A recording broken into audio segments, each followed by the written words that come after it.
L'oggetto di questa presentazione è la storia di un percorso cicloturistico che Fiat Belluno ha chiamato l'Anello della Val Belluna e della cartina che lo rappresenta, che è stata stampata sempre a cura di Fiat Belluno in occasione della Settimana Europea della Mobilità del 2022.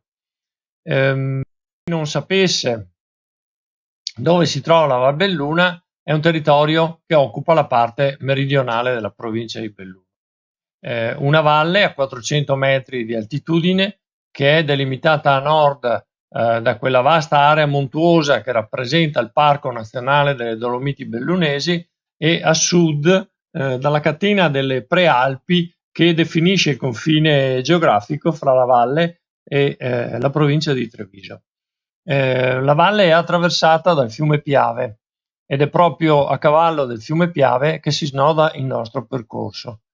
Il percorso unisce le due principali città della valle che sono Feltre e Belluno.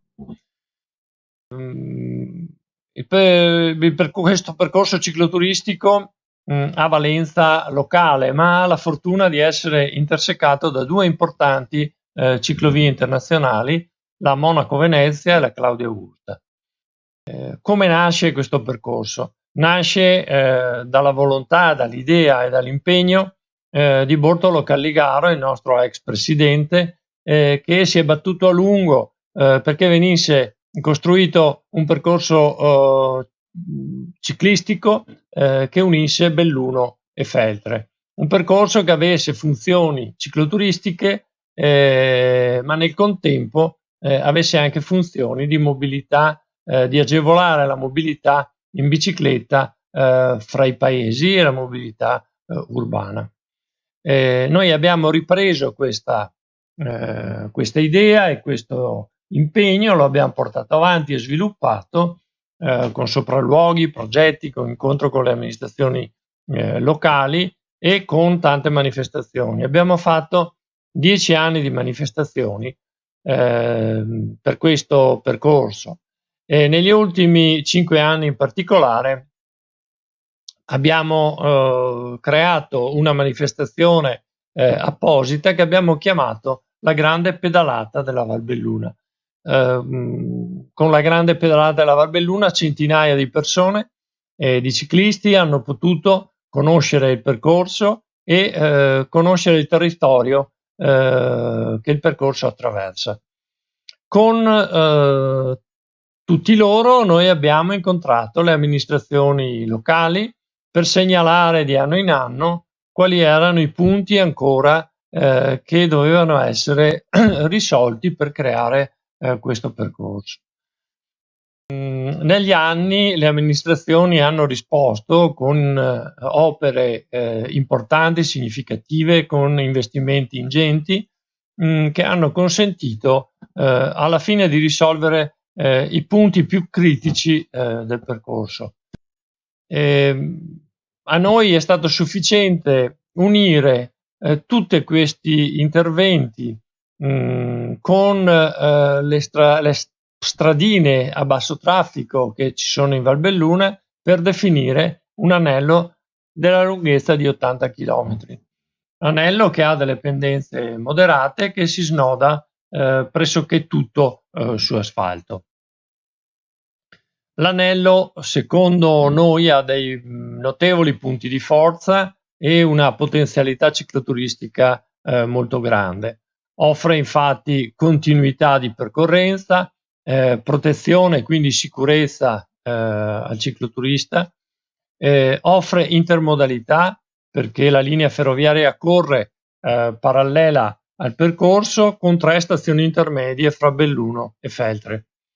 La presenza di centri storici di valore può garantire l'arricchimento ulteriore dell'esperienza del cicloturista assieme alle qualità ambientali e paesaggistiche del territorio che sono innegabili e riconosciute.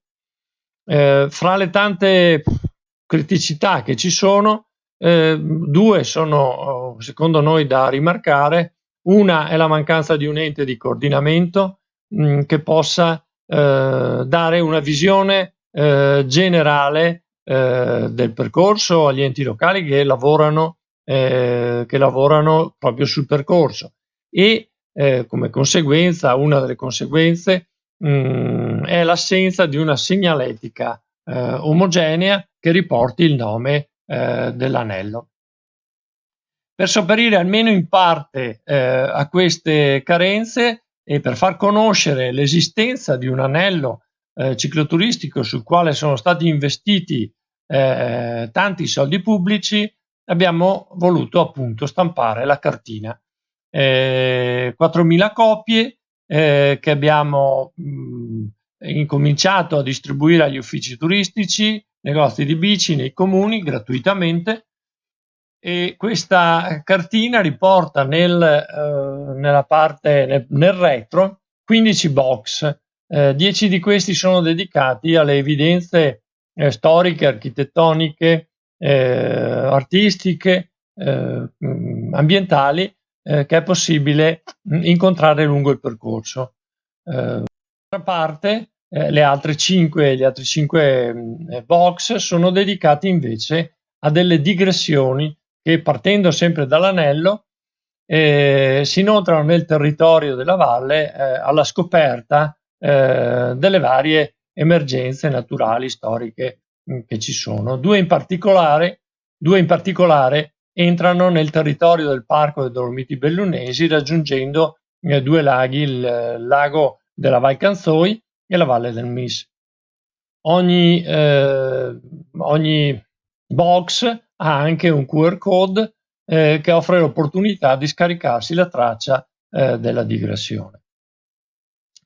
La cartina vera e propria, la parte frontale, è un 50.000 che consente di visionare nella sua interezza il percorso, ma mantiene ancora i dettagli di quelle piccole strade a bassissimo traffico che sono molto diffuse in tutto il territorio della Val Belluna, offrendo la possibilità di costruirsi dei percorsi anche personali. Come vedete nella cartina ci sono due digressioni in destra piave e 3 digressioni più corte in sinistra. Nel dettaglio abbiamo voluto inserire, come in tutte le cartine di questo genere, delle icone a indicare la presenza, per esempio, di una farmacia, di un meccanico di biciclette, di una colonnina per la ricarica delle batterie delle biciclette. Abbiamo inserito un verso. Noi suggeriamo di fare questo percorso in senso antiorario perché ci sono ancora dei punti di pericolo che abbiamo segnato nella cartina che è meglio attraversare in senso antiorario. Abbiamo ultimato questa operazione mettendo dei segnavia lungo tutto il percorso, appunto col nome dell'anello, le frecce direzionali e il QR code per poter scaricare l'intero anello. Per chi fosse interessato e andasse su Bicitalia, il sito nazionale della rete ciclabile nazionale FIAB, potrà trovare tra le ciclovie di qualità anche l'anello della Val Belluna con delle foto, una descrizione e la possibilità di scaricare la traccia dell'anello. Questo era quello che volevamo raccontarvi di questo percorso e quindi vi ringrazio per l'attenzione.